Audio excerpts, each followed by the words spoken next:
My name is Karen Cooney. I am the director of the Viralist Centre for Art and Politics, and we've had the pleasure over this past week to host Ghana ThinkTank, which is a collective or collaborative of artists here in the States and in various different other countries. We have collaborated with various entities at the new school and have interventions, actions, workshops, roundtables, and exhibition, all connected to Ghana ThinkTank.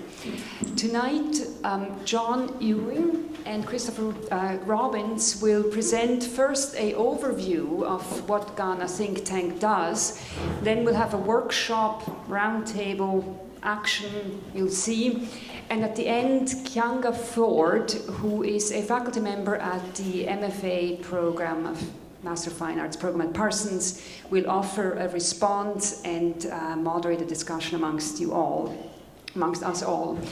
All of this, of course, is presented as part of Mobility Shifts, and the core question that our event and the whole conference raises is: how do we learn, who do we learn from, and how is knowledge shared?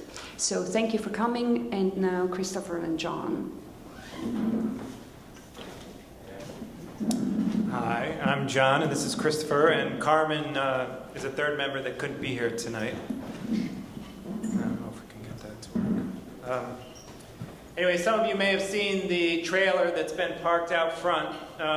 We've been, since 2006, we've been collecting problems in the US and Europe, and then we take those problems and we send them abroad to think tanks that we have set up in Ghana, in El Salvador, in Cuba, Iran, and the Gaza Strip, among others. Just to sort of give you an overview of the process, we'll show you a quick video that explains some of what we've done in the past and how we go about doing what we do. It's about 5 minutes long? Yeah. So how do I start that for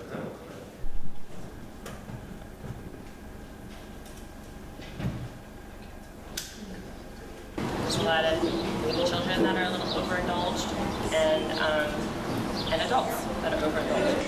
Das falsche Stadt für allein Karlsruhe finde ich äußerst hässlich. How do we create less disparity between people who have money and people who don't have money? I am getting old and I want to be young. I am getting fat and I want to be thin. I would like to memorize the last episodes of my life and I'm losing my memory.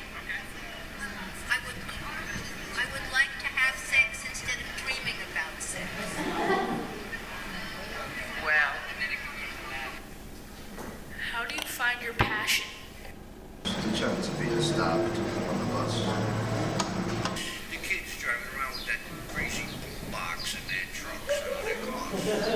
The city council is composed of corrupt suits. My problem is that I'm never happy.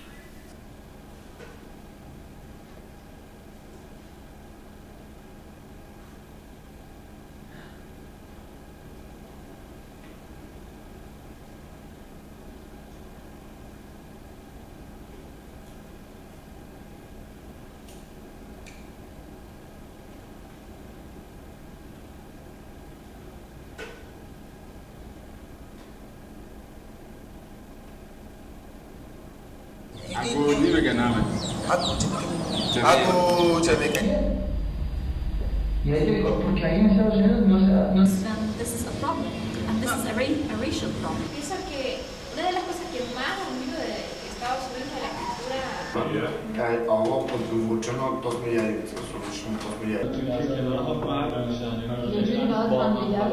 co And it's somebody, like, say if you're white or if you're black. See, the problem I will right from the beginning, as I implement this kind of teachings to the kids. When I'm looking at camera, I can tell me. And the Bicumela, when I get when she let me, now make a PA. No, Bicumela, one filming, I met you. I'm going to make characters be. No, let my label. The make I'm on a performing, I mean, she's on my film. Y ahí digo, porque ahí en Estados Unidos no sabes ni el nombre de tu vecino. Sales y me va el gorro. Hay casos que el vecino ya se murió y tú ni. Pienso que una de las cosas que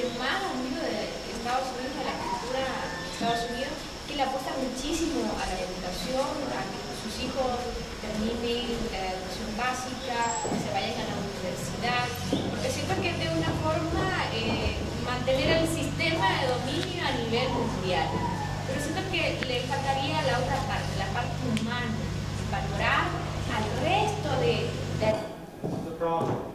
Yeah.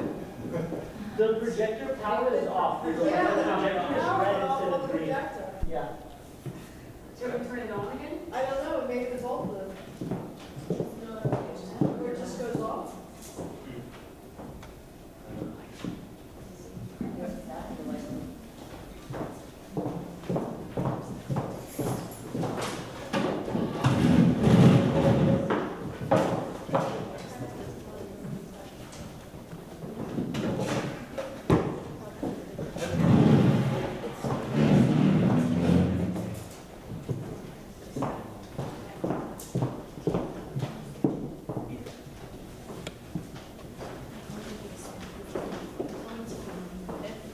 Okay, so we're back up.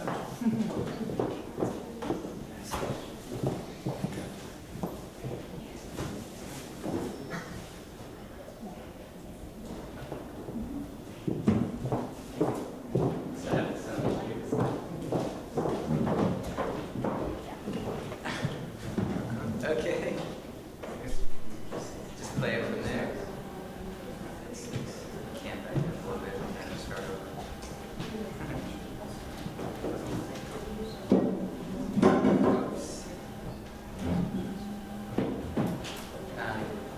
Sorry, you're running a place again. Where were we?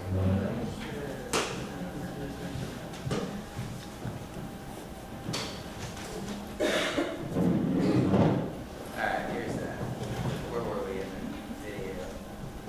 Back to the beginning, and we're getting into step. Oh, that's never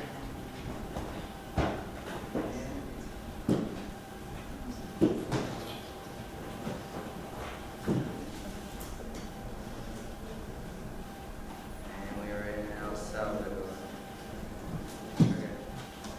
Okay. Y ahí digo, porque ahí en Estados Unidos no sabes ni el nombre de tu vecino. ¿Sabes? Me vale gorro. Hay casos que el vecino ya se murió y tú ni... Pienso que una de las cosas que más admiro de Estados Unidos, de la cultura de Estados Unidos, es que le apuesta muchísimo a la educación, a que sus hijos terminen la educación básica, se vayan a la universidad. Right. This is good how it's happening in the technology conference, right? All right, here we go. Hay casos que Oh, that's good. el vecino ya se murió y tú ni... Pienso que una de las cosas que más admiro de Estados Unidos, de la cultura de Estados Unidos, es que le apuesta muchísimo a la educación, a que sus hijos terminen la educación básica, se vayan a la universidad, porque siento que de una forma mantener el sistema de dominio a nivel mundial. Pero siento que le faltaría la otra parte, la parte humana, valorar al resto de la gente que habita este mundo. Kako dovedemo bez sportu neku zatvorenu zdravstvenu kliniku Vranje recimo i sad oni ne mogu tamo, nisu dobro došli to. I šta da radimo da zatvorimo bez sporta? I question the question. Who is it that decides it is a true or false idea? Y quizás definir bien si tienen no sé cuántas millas de canchas de golf, pues que especifiquen una donde pueden hacerlo y en sus casas que no usen pesticidas, que se dediquen a disfrutar, que crezcan, si son flores hasta les van a adornar el espacio de la grama. Para mí eso sería el consejo. Otra cosa, y eso sí yo lo he visto por ejemplo en los Estados Unidos con los afroamericanos, ellos sí respetan a sus viejos, ¿no? Sí. O sea, su abuela, eso sí lo respetan. Y los latinos lo hacen, y los asiáticos lo hacen. Aquí en West Point el problema es que la mayoría son blancos, y los blancos son a los que va dirigido, yo creo que esto, ¿no? The solution was very interesting to me, and it was the suggestion that we rename our dog Love.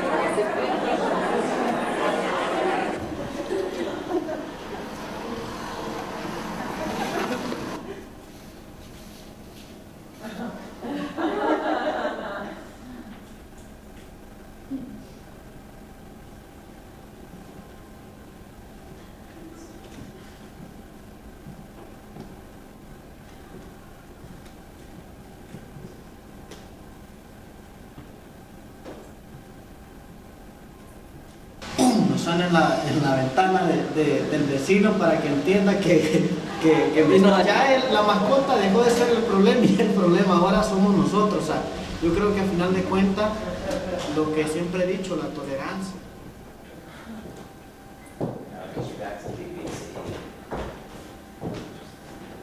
Okay, I'll do some. Alright. And back to this land. Not there.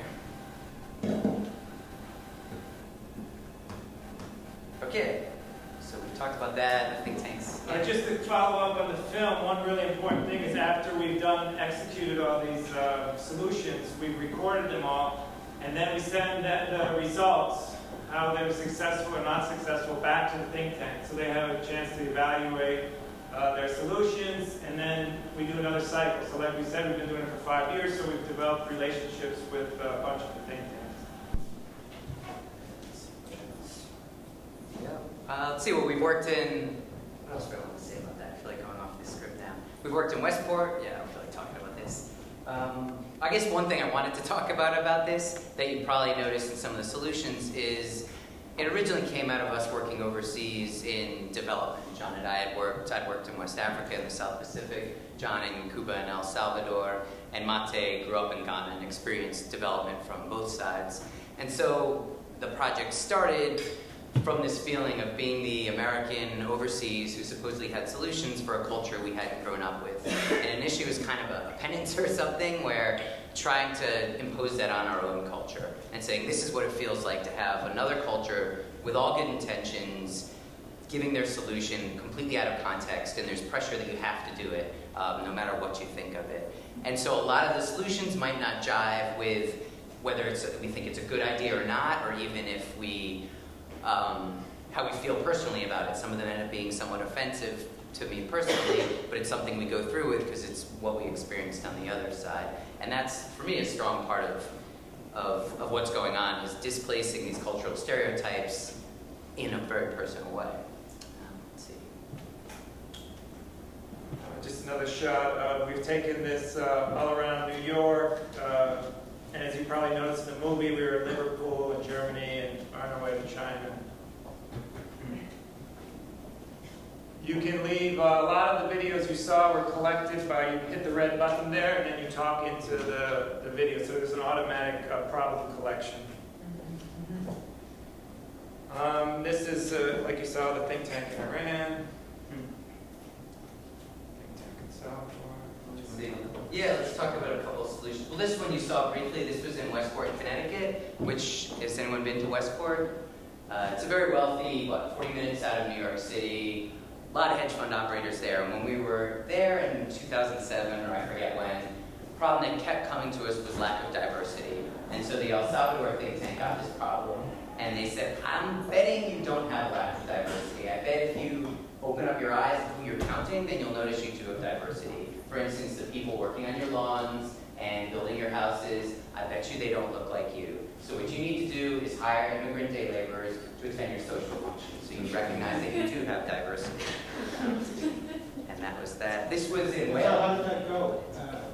It's happened a couple, I mean, the first time was more an emotional, was, the first time, let's see, it was, what, you want to talk about it? Well, it was really an uncomfortable situation to put ourselves into. They didn't speak much English. The day laborers we hired spoke Spanish, and they didn't speak much English, and I speak a little Spanish, so I ended up talking to them, but we also encouraged them to eat and drink wine and talk to other people as much as they could. As far as they're concerned, it was a good gig for 15 an hour. But the director did get very excited that, that there was diversity, and came over and said, please come again, would you come again some other time? They said, sure, anytime you hire us, we were more than happy. We also did it in Germany, where we hired immigrants from Ghana to come to the opening. And in Israel, we weren't there, but this was passed on to the curator. And there, actually, it was mostly Arab immigrants who vastly outnumbered the attendees, she said, at the opening there. So, sorry, but then the fact that you hired them just completely, that's part of the problem. Mm-hmm. Okay, I'm just thinking out loud. Yeah. So you paid them to show up at this party? Yes. Yeah. And did the other people know that they were being paid? In some cases, yes. In some cases, no. Westport, I don't think anyone, including the director, she was surprised when she learned that they were paid. In Israel, they did, and a lot of people were offended by how it happened. I know the curator who did it. She said it was one of the hardest moments she's had in art, but then because of what came out of it, she also said that it was one of the, I guess, best learning experiences. I'm trying to remember her exact word. Profound, that's right. She used a huge word for it that was embarrassing to hear, but there were a group of people from an elderly community that come down on an art tour to see, landscapes and nice busts, and then were presented with this, and the people actually stuck around. She said the conversation that came out of it was, it ended up being mostly about art, actually, about how on earth is this art, how do you justify this, what you're doing, and she said, for the people who didn't immediately leave and go into their bus, that it did become, she just felt it was one of the few transition moments she noticed in talking to someone in that scenario, in that sort of scenario. Wasn't the part of the solution to hire them? No. Yes, the solution was hiring immigrant day laborers to attend social functions. So we talk about it in this, but a lot of people at the openings haven't read about the project or This solution here was one from Iran to the problem in Wales of elderly people being shut away in homes or not being respected or valued, the generation gap. And so folks there said you need to go, and the problem is that young people don't realize that their elders were once like them and young and went through all these things, so you need to go and interview elders about dirty stories about their romantic life. And so we went and we interviewed and we have a series of some of the problems feel sort of universal, and so we take them from all the different places we go. So now we have a collection of stories from a bunch of them, from Liverpool, from Germany, etc., from Israel. I think this one was pretty self-explanatory.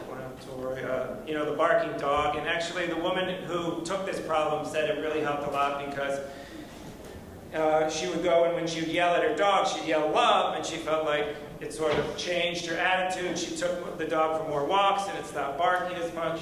So apparently it was successful.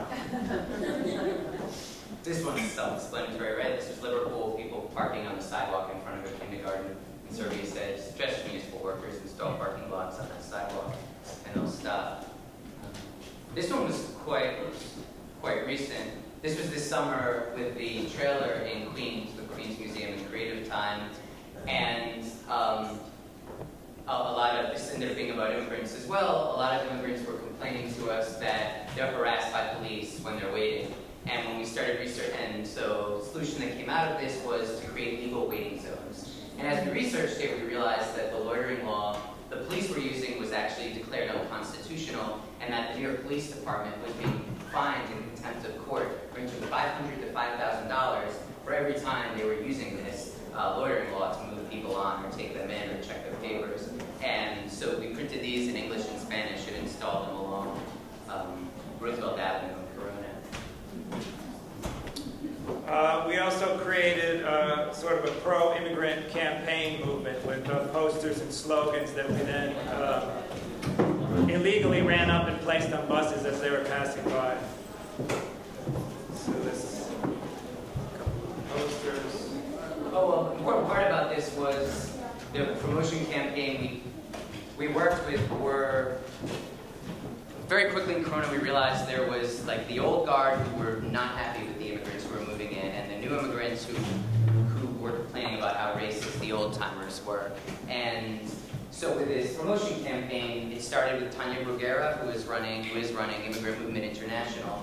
And we took slogans she had made and brought them to the most racist people we worked with and said, we want your help. We're creating an immigrant promotion campaign. And so then we talked to the actual people who we felt needed the benefit. And this is one of the slogans they came up with that we placed on. This is our think tank of incarcerated girls. Let's see, actually this was a solution they had come up with about the same problem of police harassment. And so we came to police and asked this question to highlight the difference between the cops world and the real world. Okay, so where are we now?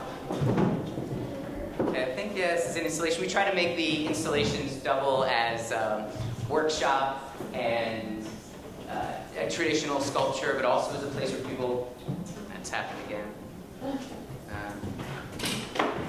Let's see. All right, well, let's just keep talking.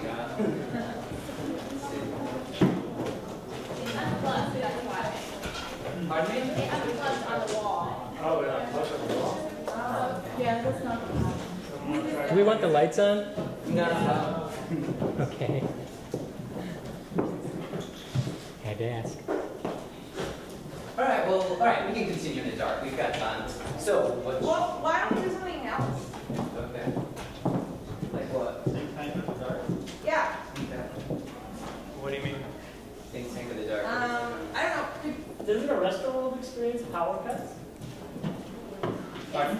It's just the outlet unplugged. You can just plug it back in. Well, it's not going to do anything. It's not You working. can plug it in. Go ahead and plug it in. That's it. Thanks.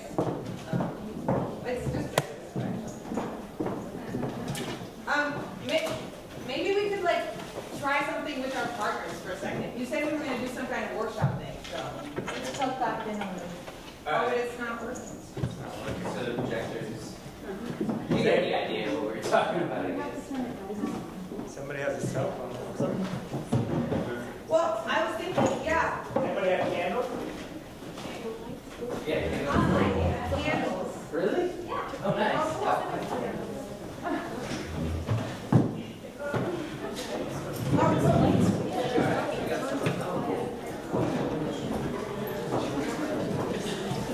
Maybe before we take the candles out, we could try something I was thinking about. Okay. What do you think if we could, like, but close your phones? Yeah. Could you try to maybe, I don't know, I was just thinking, could you try to find the person next to you, like tap them on the shoulder? Yeah, so now the power's gone. Could you tap the person next to you on the shoulder? Yeah. And then maybe find one of their hands. Put your hand up to their hand. Yeah, put your hand up to somebody's hand. Just one person? Yeah, just one person. Okay, wait. If everybody talks, then we'll get nervous. So try to do it without talking. Just put your hand up to somebody's hand. There you go. Okay. So you should have one hand touching somebody else's hand, and then figure out, maybe without words, who's got a bigger hand. Yeah, who's got a bigger hand? Like somebody's got a bigger hand. So there you go. Okay. Now, let's see. The person who's got the bigger hand, could you just like invent a noise that's not a word that you can repeat a few times and whisper it into your partner's area? Go ahead. There you go, like that. Like that. Who else? What else? Like woo or dog or... Good. Okay, nice. Okay. Now, if you have your noise, can we try, actually, without our cell phones or anything, see if you can use your noise, partner. You can let go of their hands now. And just lead them a little bit around the room, like you can get it from your chairs. And follow your partner a little bit with the noise. Like every time you hear the noise, you take a step. Try it. Try it. Go really slowly. Really slowly. And walk around, try to lead your partner around the space with the noise. Just the noise, don't worry. Super slow.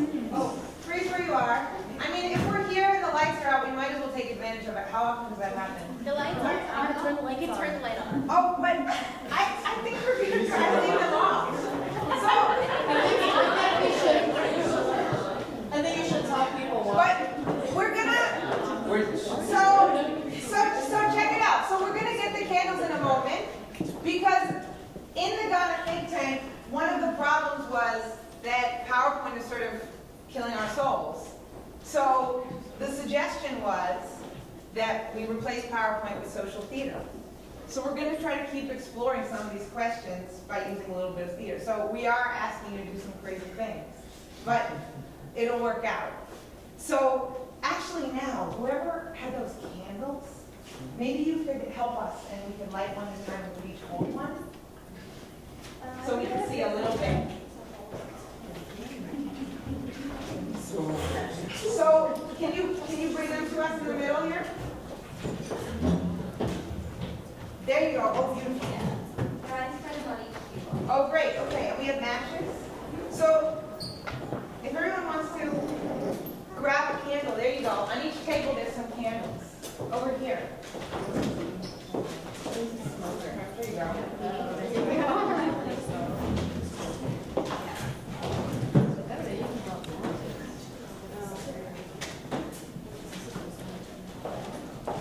Beautiful. And now that we have the candles lit a little bit, let's see if we can come out in front of the table so that we don't bump into the chairs. And push those chairs in.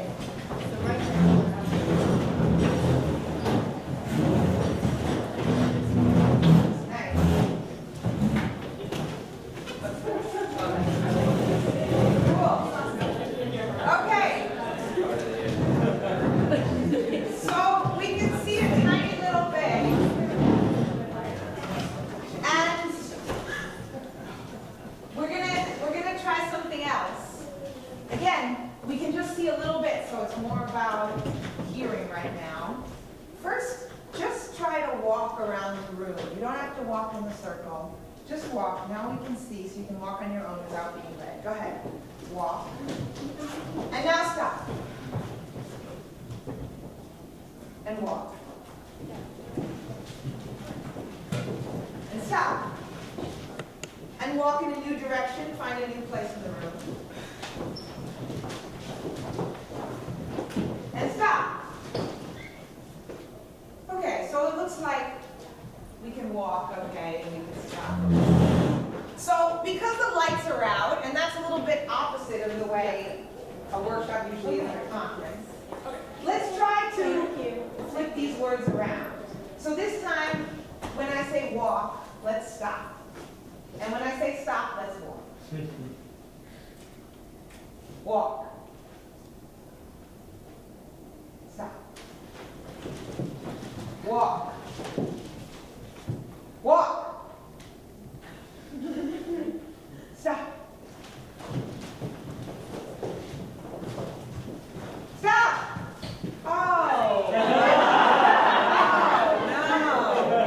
Walk. Walk. Walk. Stop. Walk. Good, beautiful, wow. So, a little bit harder. Let's add 2 more words. Now when I say clap, everyone's going to clap together once. Again, we can hear better than we can see in here. Clap. Clap. When I say jump, everyone's going to jump together lightly once. Jump. Clap. Jump. But again, since we're in the dark, we're going to flip those words around. So jump means clap, and clap means jump. And walk means stop, and stop means walk. Let's practice. Clap. Clap. Clap. Jump. Jump. Walk.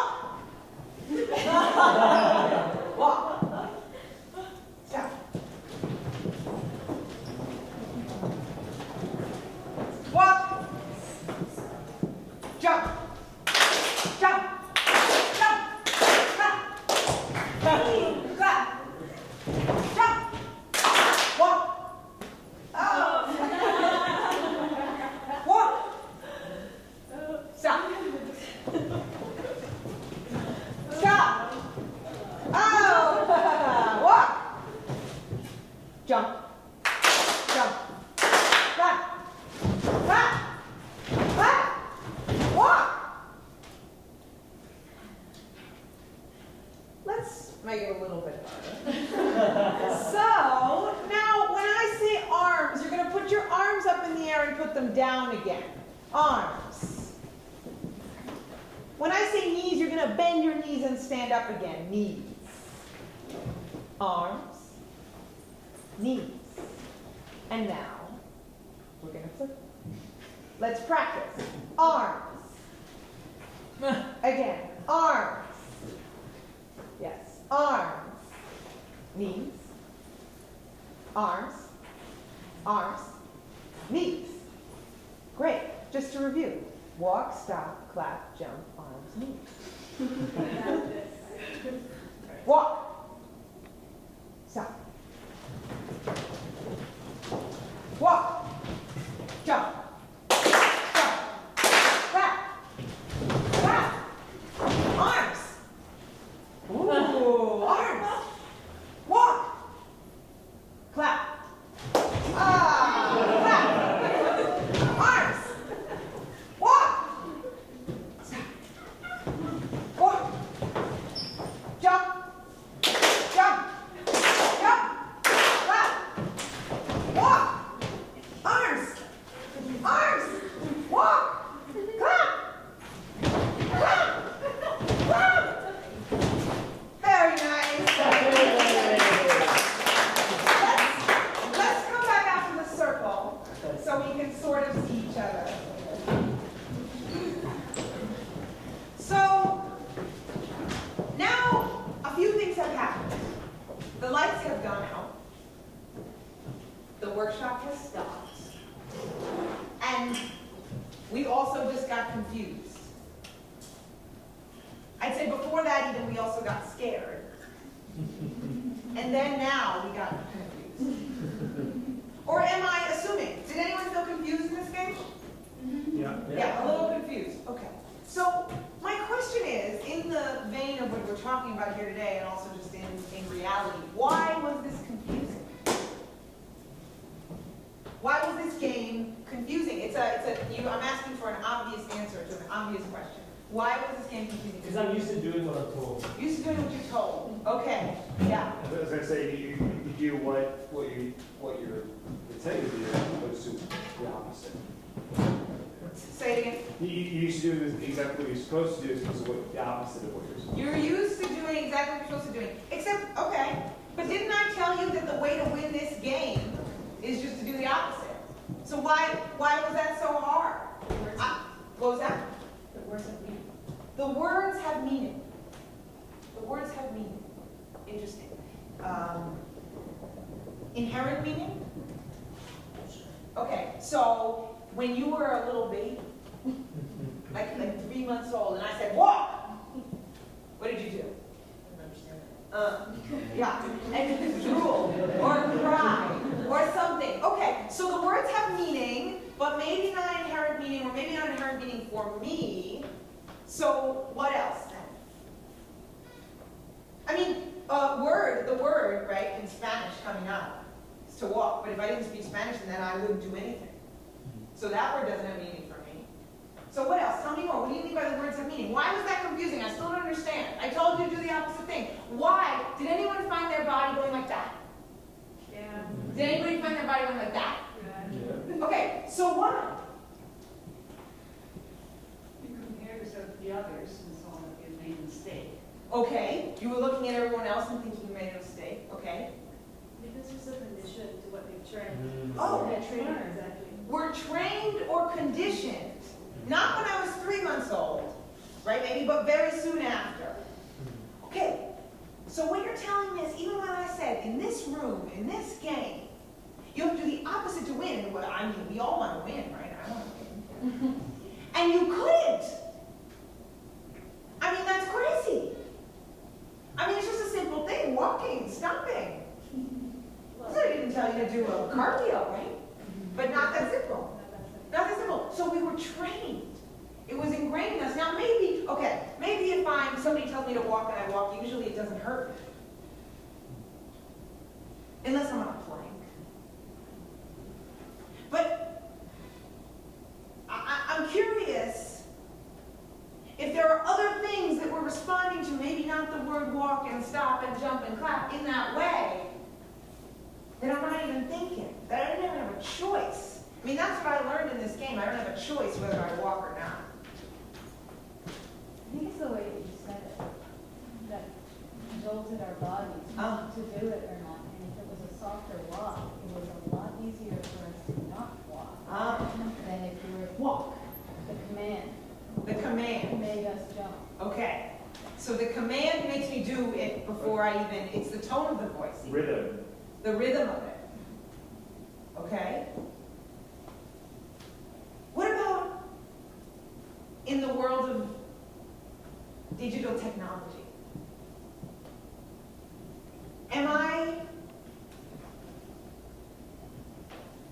Are people telling me to do things and I'm just going ahead and doing them? Is there any example? Or telling me that something's true and I'm going ahead and believing them? To download this application now. You have to download this application now, or your life won't get better. Your life will be worse. Right? Yeah. Or if you don't agree to terms of use. And who reads the terms of use? Actually, I did. Okay, amazing. iOS 5, I did it last night, and I read the entire thing. That's amazing, because I feel like I just click agree because I so want to download that thing. And who knows what I'm agreeing to? That's terrifying to me. Yeah. I was saying, I used to only use a computer for work stuff, unless you go way back on video games. And now, I talk to a lot of friends and stuff on them, but I always have that stress that I'm working and I can't chill out with the thing. So I guess the computer is telling me to work. So even when I'm trying to just chill out on it, I've got the I'm working feeling going on. The computer's telling me to work. I know the BlackBerry's telling me to work, even if it's like my mother calling. Yeah. So, anything else? Okay, so we got these words here: programmed, conditioned, command. We've got these ideas about being forced to work, about agreeing to things without looking deeper into them, about needing to do something now, immediacy. That's what this programming of the way I need digital technology might be doing to me. Just like long ago I got programmed to walk and stop and I didn't even think about it. So let's play around a little bit with that. Let's say that somewhere in your body the word condition has a feeling, has a meaning. And in a second, everyone's going to turn their backs, because even though we can barely see, we can see a little bit. And seeing is so boring, right? I'm seeing all the time at first. So we're going to turn our backs and think of, what is the image in my body of the word conditioned? This idea of conditioning that we're talking about right now. How does it look in my body if I were a sculpture that was called conditioned? And it could be painting Proby, but maybe not. So turn to face the wall so that nobody can see you. And start to create, sculpt yourself. You are the clay and the sculptor, and you are sculpting an image of the word, of the feeling of being conditioned. And you can practice a few things. You can correct the sculpture. You can use different levels. You can use your body in all different kinds of ways. Uncondition your body as you create the sculpture of conditioning. And it's a frozen image. And once you're done, I'm going to say 1, 2, 3, image, and everyone's going to slowly turn around, keeping their image. And 1, 2, 3, image. Turn around facing the front, keeping your image.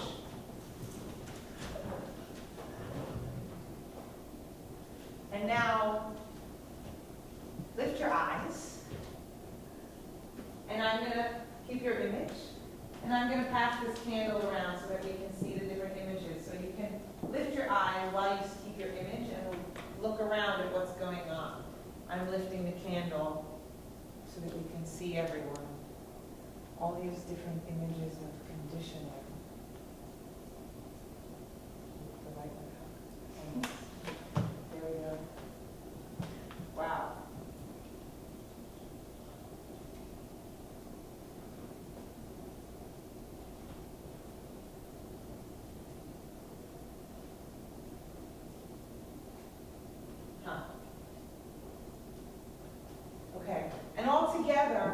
an image, if this image made a sound, not a word, but a sound, what would it be on the count of 3? 1, 2, 3, sound.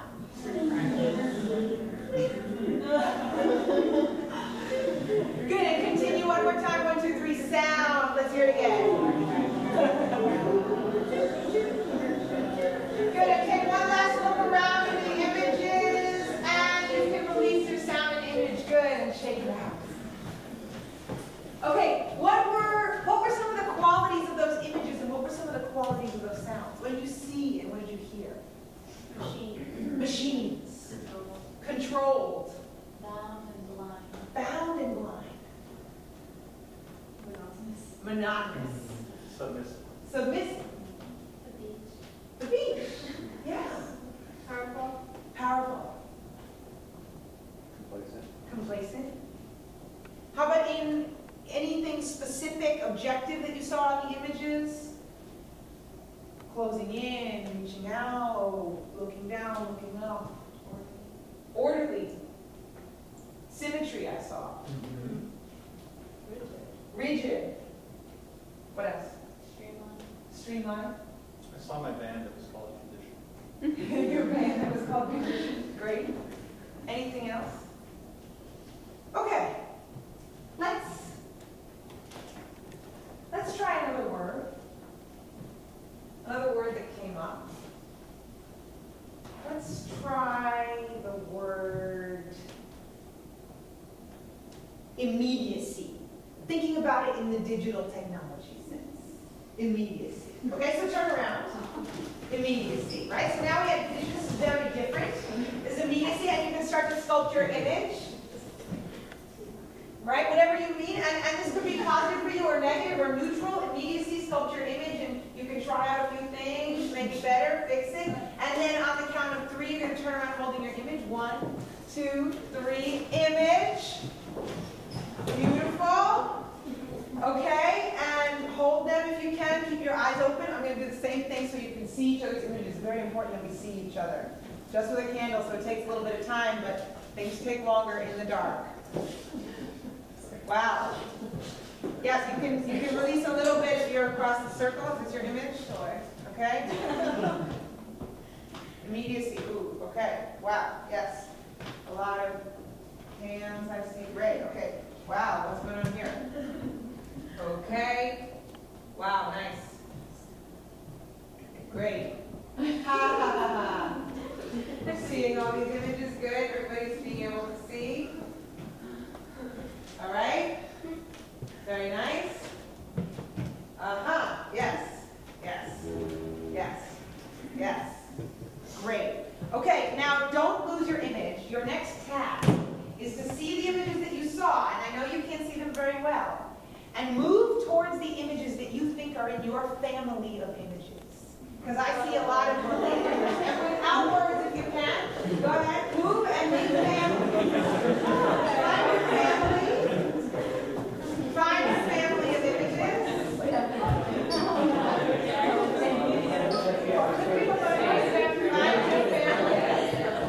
There you go. Okay. We have a family here. And a family here. Is this all family? Good. And is this one big family here? Okay, so this is a family. And this is one little family? 2 people? Okay, great.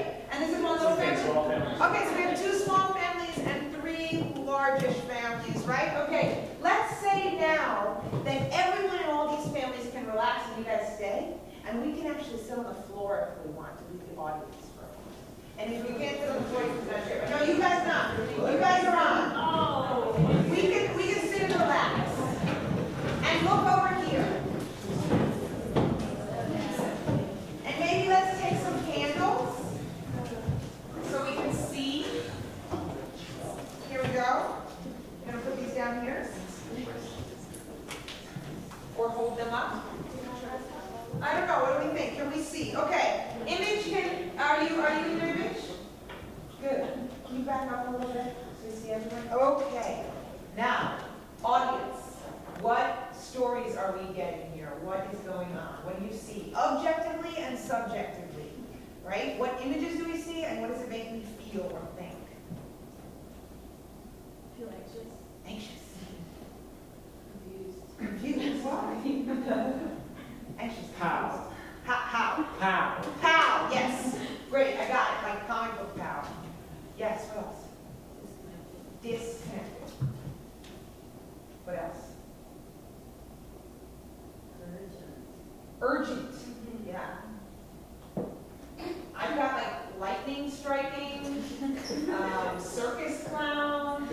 life.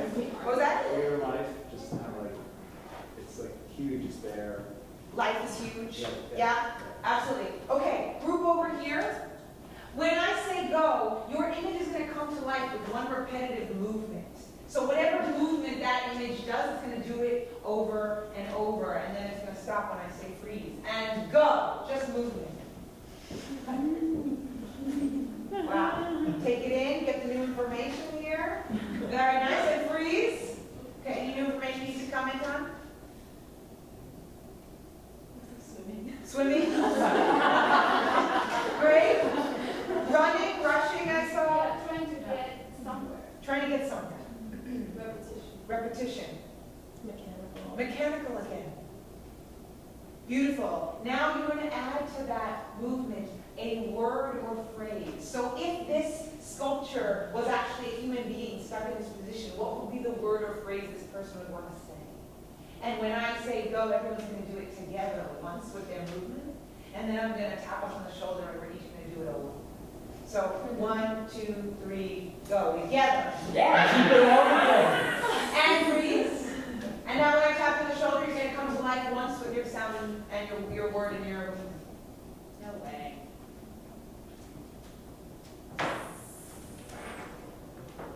Now. Amy.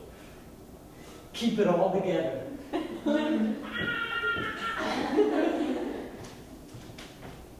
Hello. Yeah. Come on over.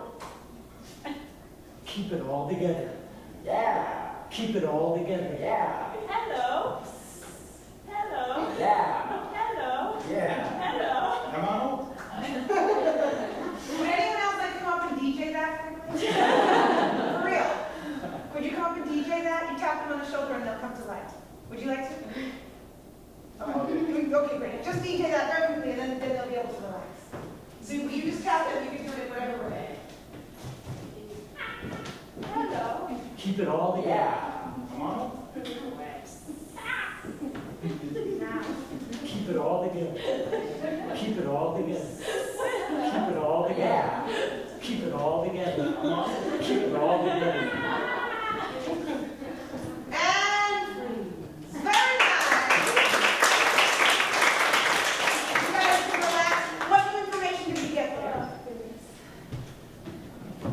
What was going on? Where were they? If they were in place.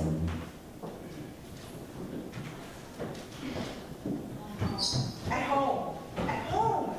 That crazy at home? Maybe so. Wall Street. They're in front of the computer and next to me windows open on Firefox. In front of the computer and too many windows open on Firefox. I totally know what you mean. Yes. Anything else? Okay, great. Let's keep those in mind. In front of the computer and too many windows open in Firefox. Let's just keep those in the back of our heads. Let's give a round of applause for this group. This is a group back here? Yeah, come on up. Stand up. Let's see what you got. Go for it. We'll turn around towards you.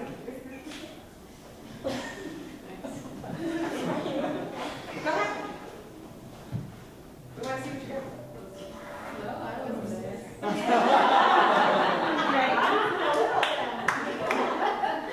Who's the group? You four. No, you weren't in a group. You were just standing together. Observers. Okay, will you stand up and show us how you were being observers? Go ahead, just model being observers. It'll be very quick and painless. Oh, okay.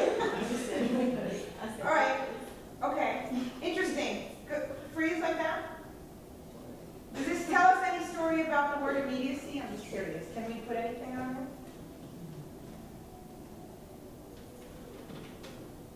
Waiting? Waiting. Wanting immediacy and waiting for it? Wanting immediacy and looking for it. Yeah.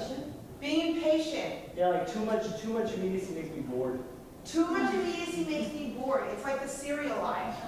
Right? I don't know what to do. There's so many cereals. I see that. Too much immediacy makes me bored. Nothing impresses me anymore. Waiting for downtime. Waiting for download, okay? How much time do I spend waiting? Okay, great. We've got nothing impressing me anymore. Waiting for download. Too many windows open on my Firefox. Exclamation points. What was that? Exclamation points. Exclamation points. Oh, like they're writing exclamation points in something, but they're meaningless, sort of. Yeah. Great. Yes. Anyone do that? Will you people cut it out? What was that? I say, will you people cut it out? Will you people cut it out? Right. Will you people cut it out? I've got things to learn today, right? Why are we playing games? Okay, good.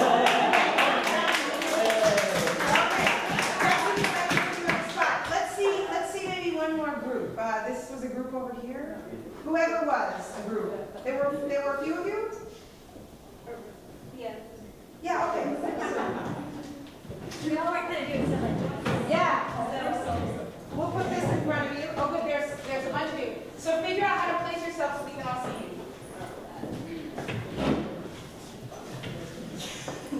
Oh, interesting. Okay, immediacy. Okay, what information are we getting?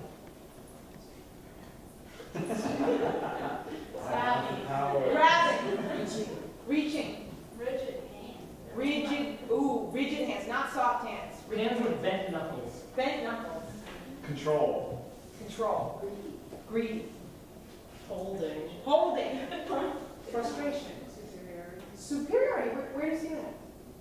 I don't know, they're all holding something. Yeah, right. Wanting it all. Totally. I see what you're Wanting it all. Wanting it all. What was it? They're all about to build a big snowman or something. They're about to build a big snowman. Or they're like crushing the little planet. I mean, that's what I see. They're all looking down. They're all looking down, so that's maybe where the superiority comes from too. They're all standing up. They were all standing up. So tall, looking down on something. Anything else? Grabbing, possessive maybe? Okay. When I say go, everyone's going to have a movement, a repetitive movement that this person, this sculpture wants to do, and go. Wow. Oh, boy. Okay, freeze. We've got a lot of room for innovation. What was it? Crushing. That's new. What else? Slinky. Like a slinky. Oh, a slinky, yeah. Crushing, a slinky. What else? Mechanistic. Chopping, I saw, maybe. Manipulating. And also jaws. Right, so maybe that's the crushing, but also like the chopping. Then eating, I'm eating my way through things on the way to new things. Okay, and now you're going to come up with a word or a phrase that this sculpture would say with that movement all together at first, and word go. Okay, and freeze. And now one at a time when I tap you. Slush.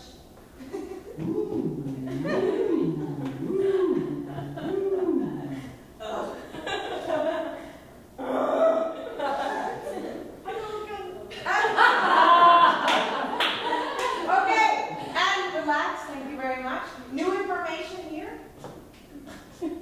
Few words. Speechless. Okay, so now I'm not talking anymore. I saw also, I want to throw this device out the window. Maybe. What else?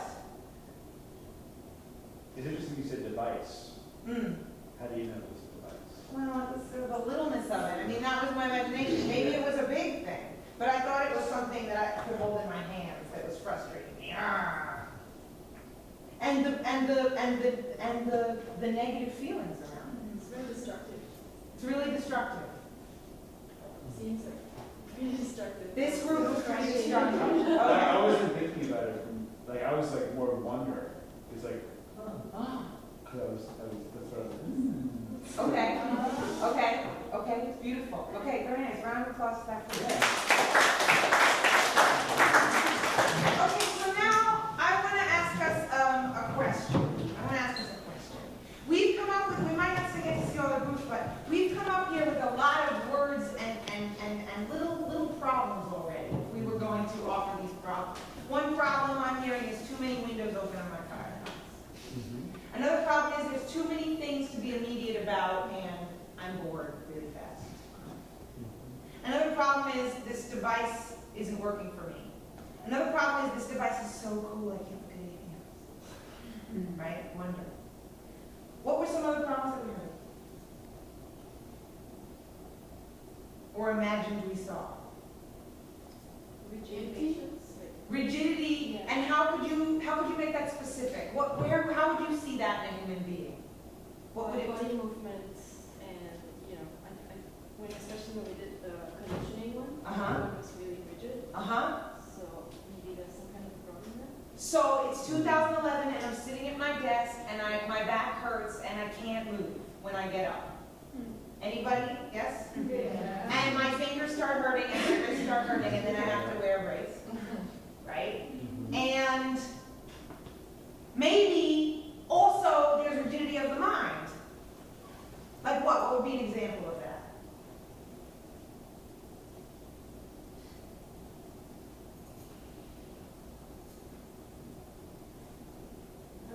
From the images, you mean, or? Like in real life. Pardon? Oh, from real life. Yeah, rigidity of the mind. What would be a real life example of that? Inflexible? Impulsive or impatient. Impatient or impulsive or inflexible, like I can't change my plans. Or uninvolved. Or uninvolved. Or uncompromising. It's all got to be my way. Or Complacent. complacent. I've got everything I need right here. I don't have to go out and do anything. Okay, so we got a lot of problems. It's very exciting. But wait, there seemed like a bunch of cool stuff that was happening too. Like mine was interesting, and that woolly guy, like that would be worth checking out. Yeah, absolutely. Okay, so you were the one who was in wonder, right? No, you were in wonder. Okay. And who here was frustrated? Somebody in the group, raise your hand if you are frustrated. You two were frustrated. So can you guys all three come sit here in the middle? Or you can sort of stay there on the stage if you want, might be better, sort of where you are, but so you can see each other talking. There you are. Oh, this is. You three, just again, you three. There you are. You're right. You're good right there, actually. Can we see them pretty much? Okay. And can you just on the spot? I'm gonna put you on the spot. Right. This is a character that you invented who's got something that you're totally in love with. Okay, and you're just like, wow, it's awesome. Okay? And you guys have got something that's really frustrating. Okay? But you're all three friends. Okay? And you're sitting in the living room. And it's supposed to be a party. Okay? And I don't know what's going to happen. But you can start from your image, it might help, and your sound even. And that sound, that voice, right? And this is, then you can start from that voice and try to talk one at a time. And let's see what happens. You can talk to each other. And action. This is so cool.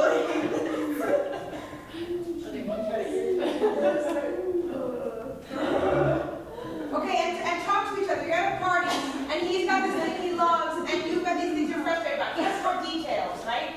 Tell me a monologue about it. It's breaking at me. It's not moving. I'm stuck where I am. I'm trying to get them excited about it. Good, say it for real. I'm trying to get you excited about it. Tell them. Take a look at this. This is awesome. It's so right there. It's gonna break in 2 seconds. Oh. No, it's not gonna break. Can't break. I can't get it. I'll be devastated if it It's a dead breaks. No, we can't. What's a dead end? Why is it a dead end? I can't understand what's happening with it. Try something new. This is not wrong.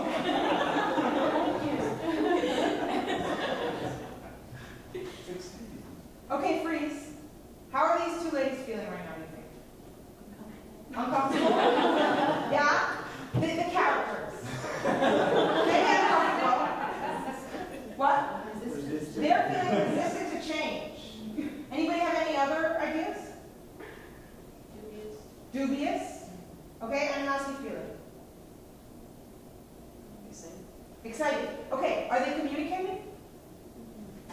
Okay, does somebody want to come up and just for fun, maybe try to be this character and try to make a dent in how they're feeling right now? Does somebody want to try this character of wonder, but try something else to make a dent in what's going on here? Make a change. These are your friends. They're frustrated. You're not listening to them. You have an idea? You want to try? I'll try to film this. All right, come on up. Thank you. Okay. So good. Give me your spot. Okay. So you guys can use the English language, right? And you have your characters, but now you've got your stuff. You've got wonder, and you've got frustration, you two, or whatever else, and rigidity, and there's nothing going on in between. So see if you can make a dent. Or you two. See if you can make a dent in him. Maybe he's not listening to you. Let's see. Wait, what so happens. she has wonder and she has... No, you have I have wonder. and they're both frustrated. Okay. Okay. Let's see what happens. And action. Okay, just for like 30 seconds. Just like, it won't take too long. Are you up for that? Yeah?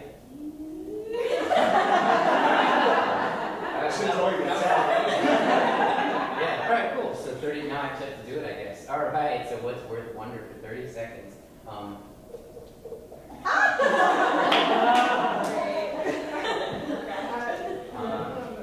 Yeah, that's not wonder. Well, yeah, together, can you do different ones?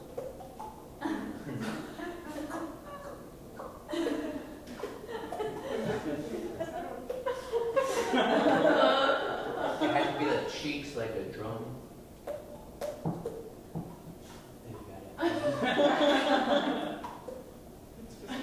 Perfect. You got different sounds. Okay, very nice. And you can go. Yeah, amazing. Okay. So, was there change? Yeah. What was the change? What did he do? How did it work? He got on the ball, interactive, talk. He taught them something. He got them involved. It was interactive. And actually, he was using their bodies at first. And maybe he was going to then show them how to do that sound on a gadget. I don't know. But they just used what they had, which, I don't know, they felt pretty capable of trying. Fascinating. I think it shifted from trying to show them a device or convince them about a device to like some social application of that device where they were interacting and that was like a medium for their interaction. And there was silliness, right? It wasn't so serious. Before it was like, this is my life, this is my thing. It was collaborative. And it was collaborative, which was interesting. Okay, so we could try one more, or we could move into... I think maybe we can go to respondent time. Does that sound like kind of give everyone a chance to react? Okay, thank you.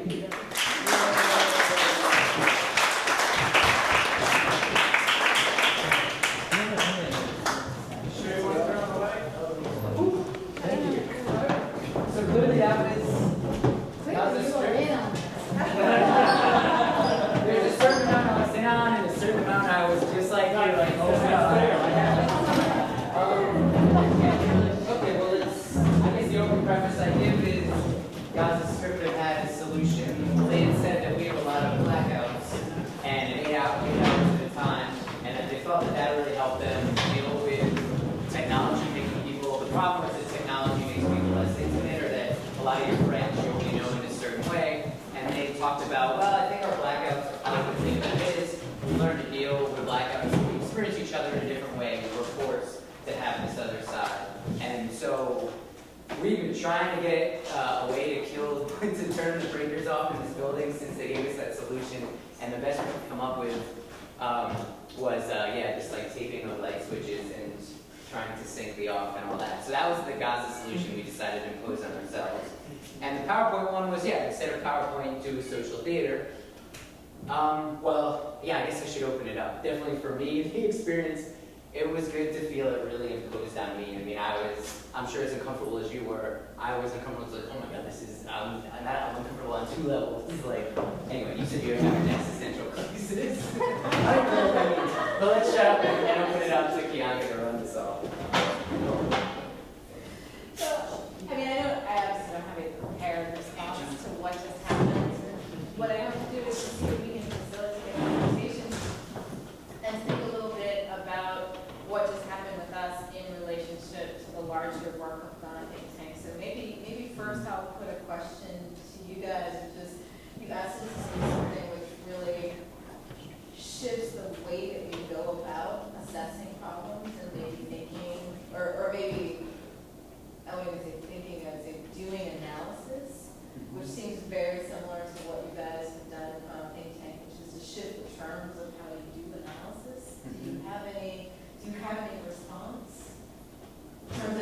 thinking about what we just did here as being similar to the model that you're using. Well, it was losing control. I mean, a lot of Ghana ThinkTank, it's become like a Frankenstein project where we invented it, we set it in motion, and at a certain time it's pushing us along like it or not. And sometimes it's exciting, sometimes it's excruciating.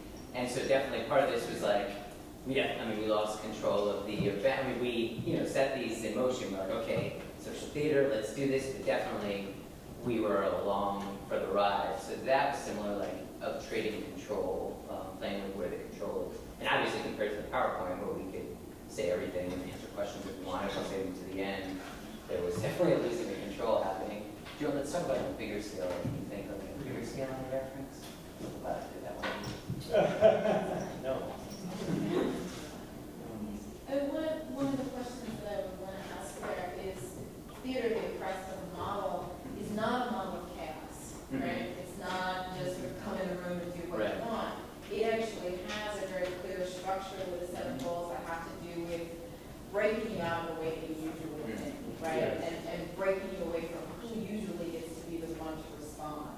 So I would say that when I think about that model, that's very similar to what's going on, where Ghana ThinkTank is not just a kind of free-for-all, and everyone have your voice, that actually uses a structure, borrows a lot from the structure of NGOs and how they work with both analyzing problems and sort of implementing solutions. So I was just wondering if you guys maybe wanted to think a little bit out loud about that, and maybe if any of you have thoughts about that. Does it seem relevant? Does it seem related? I know that this was an exercise that you were tasked with, but I think there are some very interesting parallels in what it does and what you do.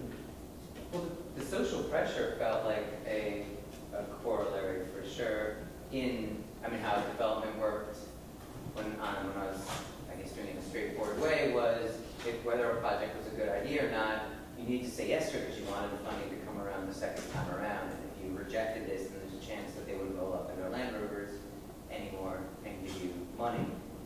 So there's basic. So now this way we tried to kind of replicate that pressure by saying that we need to implement the solutions we're given, whether they're convenient or we think they're good ideas or not. And so tonight there's also a social pressure. You could tell, especially with like the group of observers, and there's definitely a social pressure where we're like, but it's sort of, but under the guise of we're all together, I guess. There's definitely like a, I don't know, a wink without the wink. Does that make sense? Where we're kind of pretending it's totally free, but there's definitely a sort of pressure to, I don't know, an unspoken pressure. And that's a similar thing in the Ghana ThinkTank process, I guess. There are all these unspoken pressures. Like I pitch it at a trailer, or I write a complaint in a postcard just because I like to complain, and then 3 months later someone shows me someone in Iran, 5 people in Iran talking in detail for 20 minutes about my problem, coming up with a solution. Suddenly, no matter how flippant it was in the beginning, I've got a pressure to work along with this thing, as other participants who aren't part of this, but I'm talking too much. Well, there's always the question of control and yourself, and how much you insert that into things, or how much you participate and go along with it, or how much you. On the one hand, people talk, or we talk about, doing whatever people tell us to do, but there's a lot of interpretation, and there's a lot of room for interpretation, and so.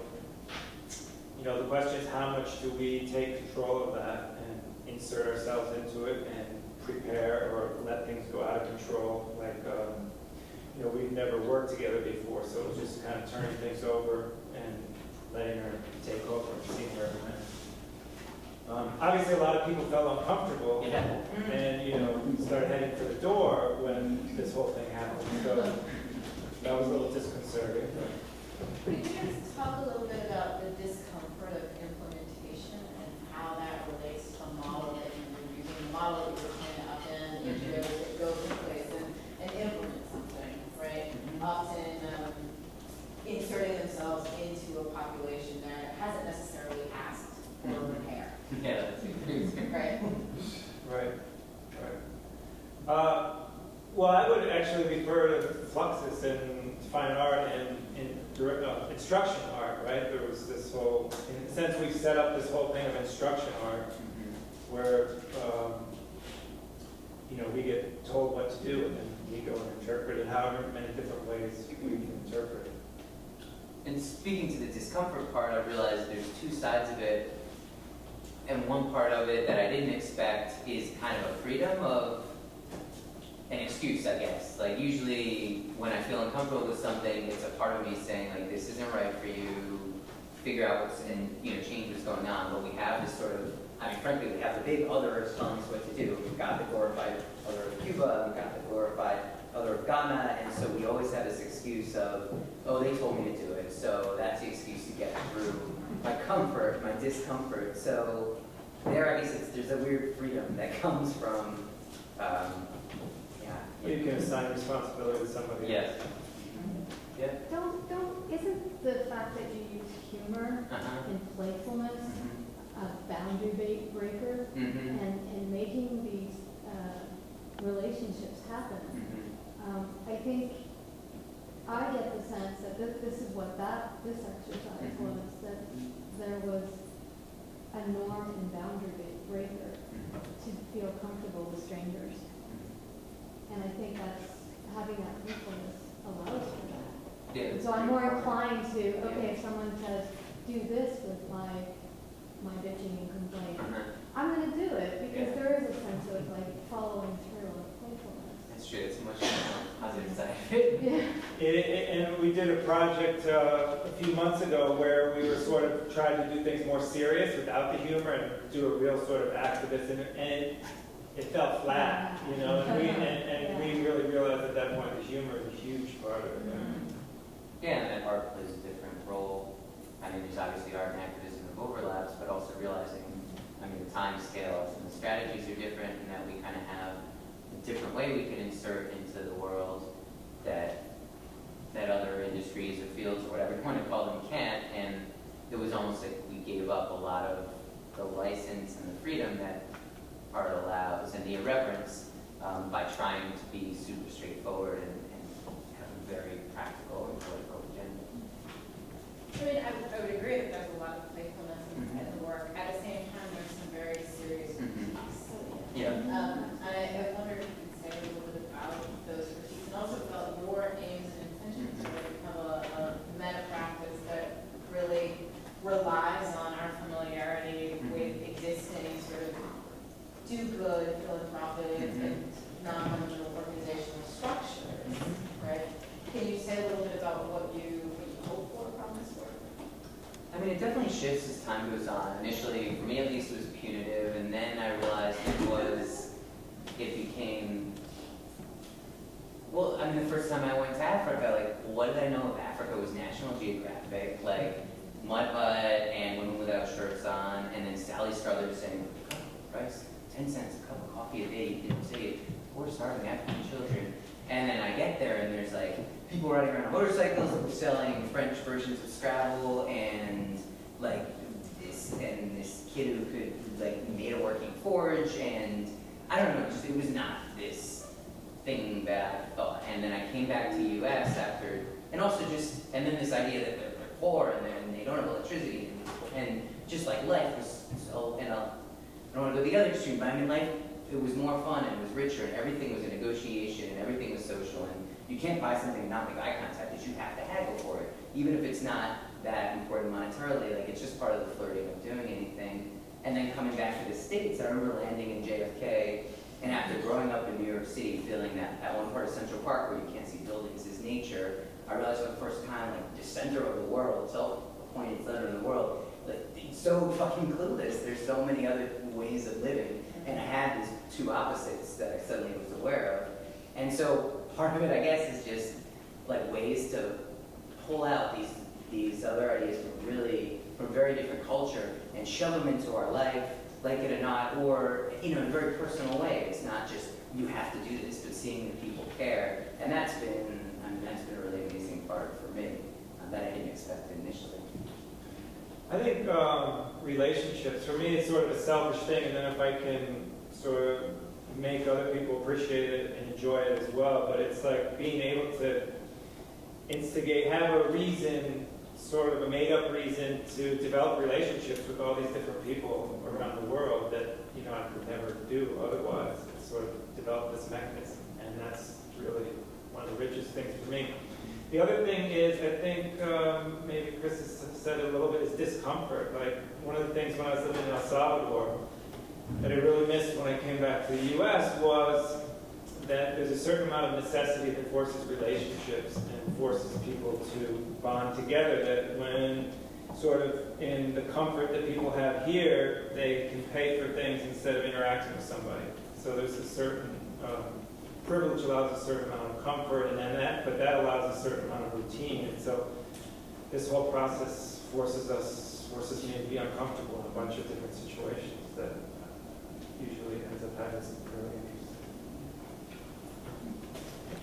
Question about the quality of relationships, which is striking in this room, and I'm sure always exists with the think tank as well. But maybe going back to the Mobility Shifts conference, which is very much about online learning and distance learning and passing knowledge on to people who are not physically in the same room.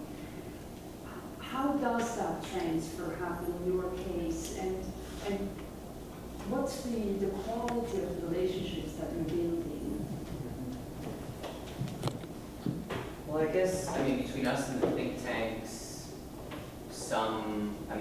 we've been doing it since 2006, this is the primary way we interact, so we have a bizarre relationship. We've only physically seen, I went to Ghana and Serbia and you were in Mexico, and other than that, we haven't physically shared presence with most of these think tanks, and that's, John, you've been talking about it for probably over a year now, that we need to make that more of a focus, and speaking with you before this event, it's definitely somewhere we want to put more focus to have a face-to-face thing happen. In terms of relationships. At the same time, it was an experiment in this sort of digital world. It was a digital media art project, and so it was this sort of experiment. Can you put these messages out there on the internet and get something back, and can that develop into a meaningful relationship or not? And how does it compare to real life relationships? And how does this new medium facilitate things? And you feel you have explored it to its fullest, so the next step is going there physically? No, I don't think so at all. I think there's a lot. Yeah, we just learned a new thing last month. The Queens, what we did in Queens. Yeah, just making sure that we're using video instead of emails made a huge difference in terms of the human relationship and then having a sense of us. Because we were always using video after these things, we give reports to the think tanks to let them know everything that's happened and how the response is, and don't pretend that everything worked or anything like that. For me, even problem solving isn't necessarily the goal. It's taking one culture and putting it into another culture. But we would send, these are our documentation that would be in the show, would be what we would send the think tanks. And with Queens Museum this summer, we just stuck the camera in front of us and talked to them. We realized they never see us. We see all of them talking for hours, and they just see our documentation and maybe a post photo, or maybe we're in one documentation shot. So it's just as simple as talking to the video camera and literally bringing the laptop up to the camera to flip through some photos and show some video and sending that. That was with Gaza the first time we tried it. It was the think tank's responses the next time around got so much more interesting and deeper, and it was amazing how.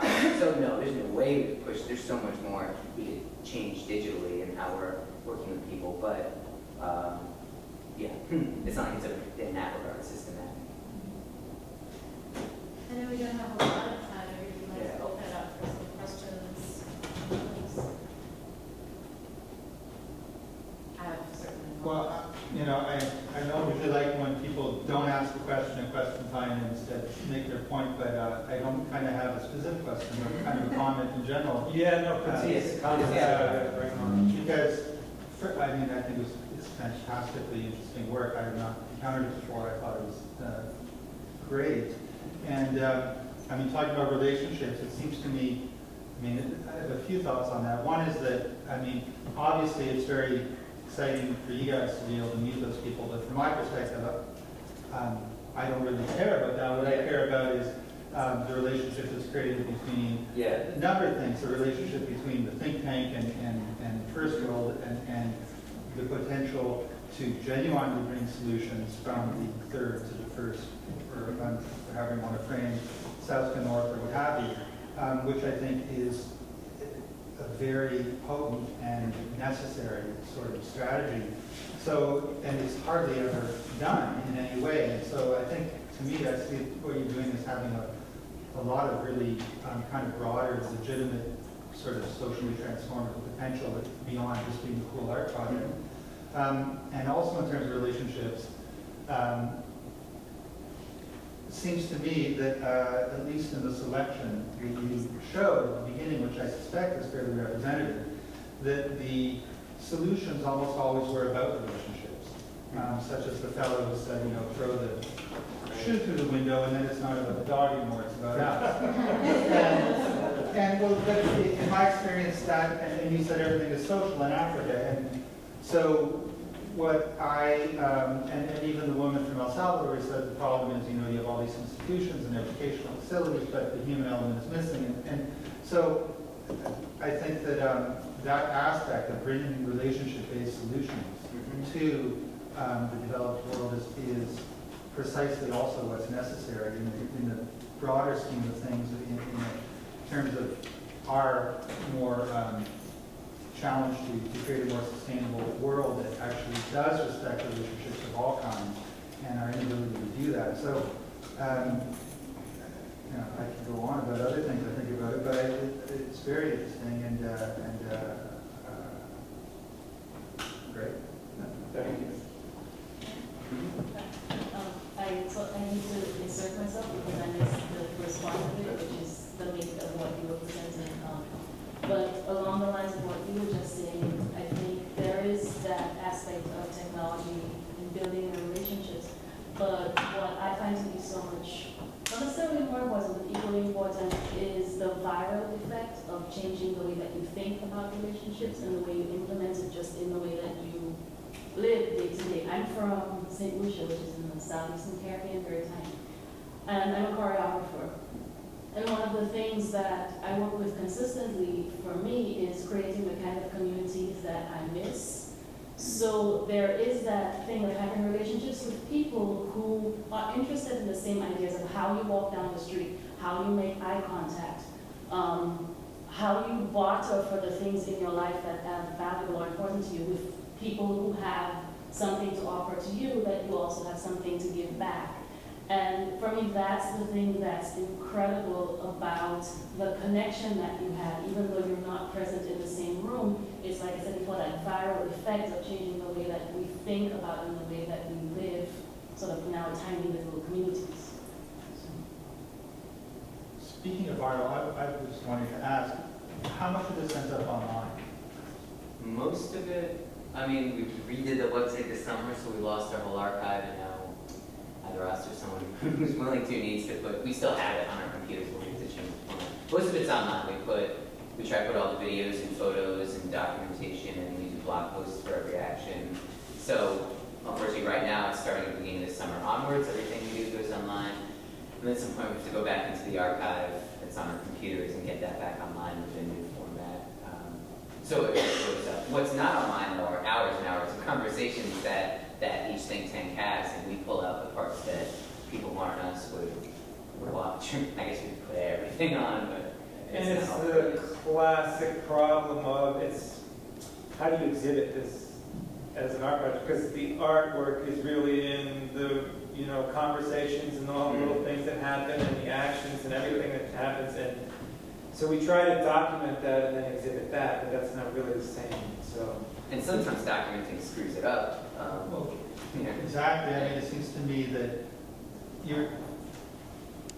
the beauty is in the fact that it's a process and not about an end product, but it gives birth to a whole set of different processes. And the web is ideally suited to iterate itself and to facilitate those processes online.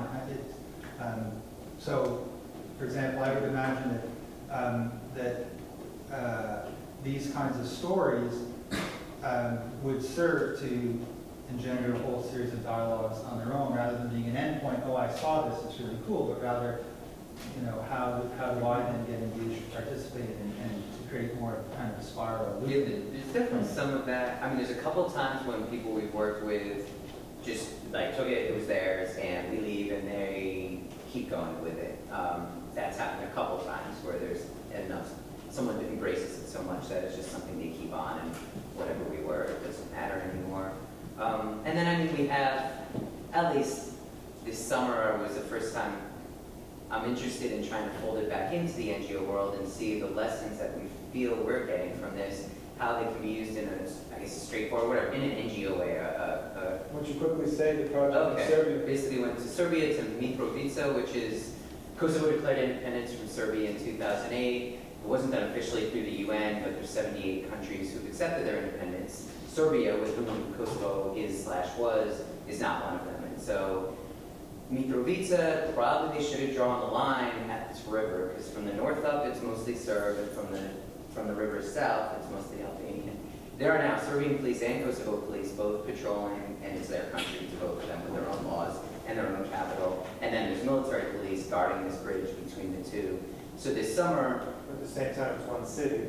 Yeah, one city, Mitrovica. Divided. So this summer, we basically folded back into NGO world and said, okay, we're going to try to use the Ghana ThinkTank process as a peace-building mechanism. And exhibition doesn't matter. We're going to just make this and not worry about art or not or any of that. And so we would go to the north and collect problems, and then at night get them all translated, make these laminated cards with photos from the area that represented them next to the text, and then go into the south and walk into cafes or bars or offices and drop them down on the table or desk and be like, hey, these are problems from the north, we need you to solve them. They're from the Mitrovica, the other side of the river. You'd be like, oh, this is bullshit, they don't know what they're talking about. Yeah, we have this one. And then it would, after, quickly you'd see like a pile of shared problems emerge.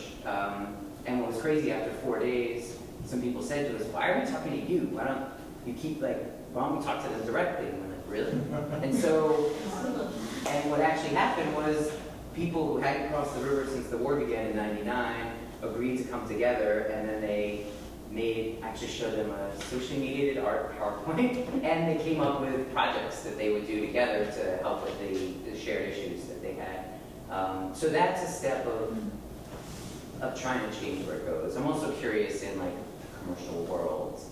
Wow, that's a huge word to say, the commercial world. But like, I don't know I don't think you agree with it, but who knows? Like, well, the point is we're like starting to try out other places. So can we use this in the NGO world? Can we use, besides the art world, can we use it in commercial world? Can we, place this sort of setup in other back to the viral forums and see where it goes from there? How would you use it in the commercial world? I mean, the only idea now is, and it's really, it could be dodgy territory, but I wonder if, like, the Think Tank in Ghana is hired by PepsiCo as a focus group. Now, I have, my stepbrother works in that field where he's told me about some horrible things where it's like, we went to El Salvador and there's a certain chip that everyone's eating, and they are having focus groups that are trying to figure out how they can manufacture something that's going to stop people buying that, naturally, that cut up and fried chip and buy theirs instead. So there's a potential we wouldn't look for that could emerge from it. But I'm just curious if capitalism is strong. Is there a way that these different think tanks can have what are really, I certainly believe that earnestly believe that there are solutions that come that are better for our society, and can that become a part of what's happening in capitalism, and so that it's not just how we are. I don't know, and I don't know how to do it delicately, and I'd have to work with people who know more about all those before orienting into there. But that's one other example. It certainly seems that humor seems utterly essential in disarming those expectations and allowing them to enter these completely unexpected considerations. I'm curious, do the participants find it humorous, or are they taking it pretty seriously? The people both of them say, the family going to knock on their neighbor. There's a small amount of play, but perhaps they probably are taking it fairly seriously. I think inviting the Arabs to the Israeli event probably wasn't, I wouldn't think necessarily. That's only humorous outside. It's humorous if you have a good conversation, if someone tells a funny story, that part's humorous, but it's never like, oh, haha, you're hiring me to go here. And haha, you hired them to come here. So where some, obviously, the whole asking older people to tell us funny, dirty stories. There's a lot of, like, what the fuck, get out of my face, and then there's funny, dirty stories that come out of it and that people laugh at. So there's humor sometimes, but yeah, each level is different. Can you guys sort of imagine a moment a little bit beyond this evening and maybe talk a little bit about how to fold this interaction into the kind of archive or history of Ghana ThinkTank? So we asked one of the questions we asked earlier was, someone asked earlier was about how people perceive the immigrants that we hire. Yeah. Right. So here's another action, here's another intervention, another sort of enaction of a solution. How do you talk about this one later?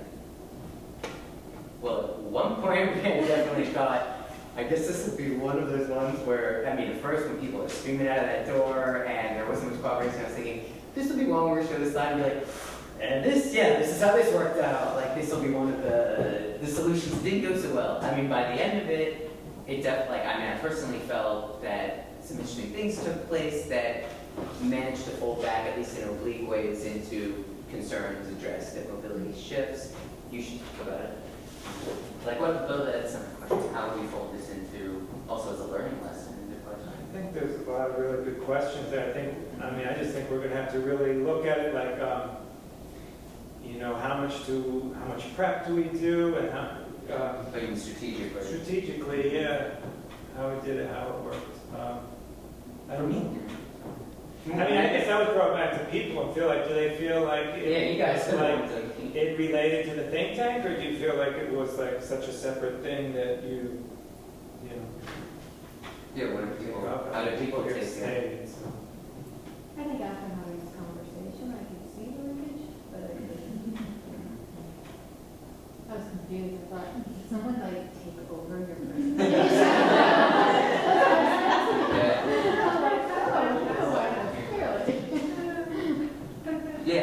what are other things? Well, I would say that I think probably, I know I felt that too, and I suspect a lot of us did. I think it was really well facilitated. But I would say that we moved from what I would call a literate context, where it's a one person, one to many kind of model, where we're listening to you, and suddenly we're in an oral context. And so if you're going to do that, I think you have to go fully there, and nobody would ever start an oral kind of encounter without introductions. So I think it's saying, I'm so-and-so, and I did this, or just like in your life, you need to put people at ease. That would have gone a long way towards reducing the discomfort and having people buy in. And I think it's important to recognize how different those things are.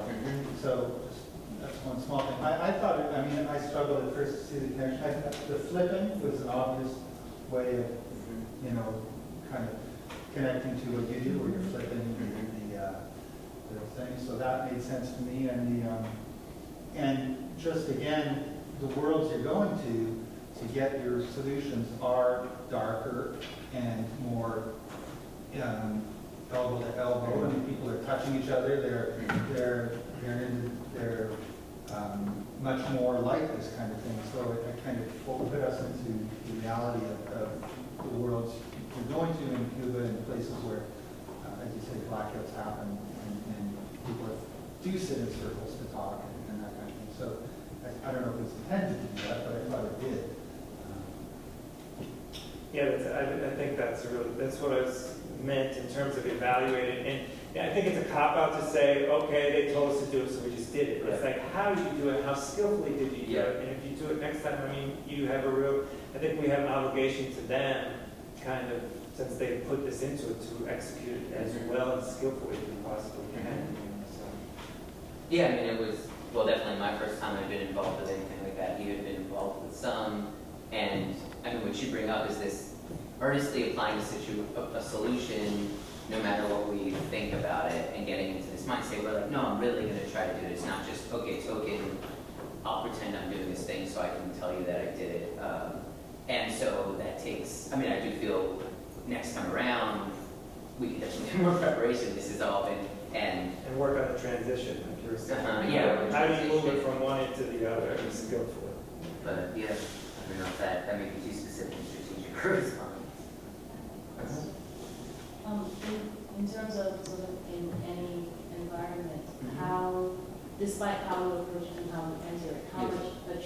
natural attrition is there because there's a percentage of the group that just doesn't want to go along with you. They're usually very like small and personal things that take place. It's usually a couple people. How many group events do we have? I mean, I guess maybe it's the only time when it's asking a mass of people without preparation to be involved. I mean, we've had in Germany, there was like the people who acted out a telenovela as real life. Well, interviewing the elders, and sometimes we just want to approach people on the street. Right. There was having all kinds of ways. And then asking scowling people to smile for you was a solution. And that was a huge failure, right? What is really surprising, though, is how much some of this really silly stuff works. It's like you just, and I think it is some people's willingness to go along. Maybe it's the humor, maybe it's just being playful or whatever, but it's then all of a sudden these things that you think are so sort of silly or turn into these sort of profound moments that work. And it's but yeah, the family walk, I'll be real quick, sorry, I don't want to get too much, but the family walking through Westport, like that felt very bad, very easy, let's go neighbor walk. But they had neighbor walk, and the 12-year-old kid, like, I don't know much about 12-year-old kids, I just think they're brats who play video games too much. And I was amazed, like, by the second house, he was like, it's working, and genuinely excited about meeting everyone. What's working? What was even? So that was definitely a time when I was very surprised. But sorry, you're starting to see. Well, there's that. I'm one of the people who came in a little late, so I didn't see the first part of it, so I'm clueless about that. Yeah. But when I first came in, it was right when you were doing the commands. Oh, wow. And so I felt like, okay, everyone's doing what they're supposed to do. But then toward the end, it was more about us sort of confronting and owning our own feelings and thoughts about what we thought about these things, which is completely different than being told to do something and then do the opposite. It's where we had to think about what we thought something meant and then having to express that, which I think was a great, that transition was really neat. Again, I wasn't in the first course so much, right? I was just thinking if I could, thinking about sort of also how today you guys had new ideas and we were thinking about that particular moment of when the lights went out and thinking about the intention of that just made me feel uncomfortable. So then when people were leaving, I was like, well, that's what happens when you intend to make people uncomfortable. Okay, leave, you know. And so it was interesting because I think in the beginning we thought it would be more like organized, and then we had said, but I think that has a lot of value because that's the real meaning of what Gaza was saying, is that you don't want the lights to go out right then. That's not what you expected to happen. That's not how you hoped your day was going to go. You know, clearly people who left were like, I don't want to be clear. It's not what they signed up for. We didn't say that was going to happen.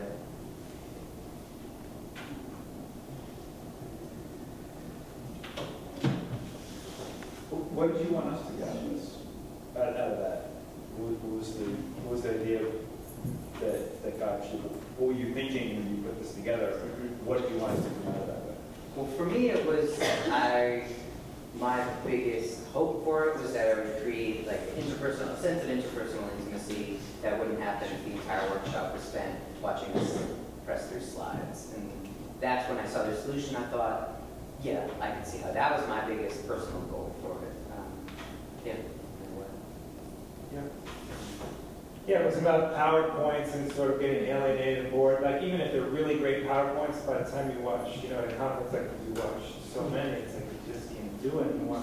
And it's like, can you figure out a way to not be late? I mean, in a sense, PowerPoint is a little bit lazy. And so can you figure out a whole different way to present the material to people? It was super hard, and definitely to do it really effectively. That's the word. We definitely, would work more. It was a great starting point. But sorry, Rebecca, you want to say something? Yeah, so do you ever have people who won't use your solution? I'm assuming you do, right? Well, I was just thinking about how there's a certain type of person probably who fights that discomfort, who's like, okay, maybe I'll do this. But do you ever notice, I was just curious about the people who don't do it, is there a certain type of person? Have you noticed something about them? Like, I don't know, I just... I found it's usually, we usually put it on ourselves, like we need to change our tactics, like getting frowning people walking down the street with a scowling face, getting them to smile. The whole thing was get them to smile, take a picture of them, put it on a t-shirt, get them to come and take the t-shirt and wear the t-shirt with their smiling face. It was very involved.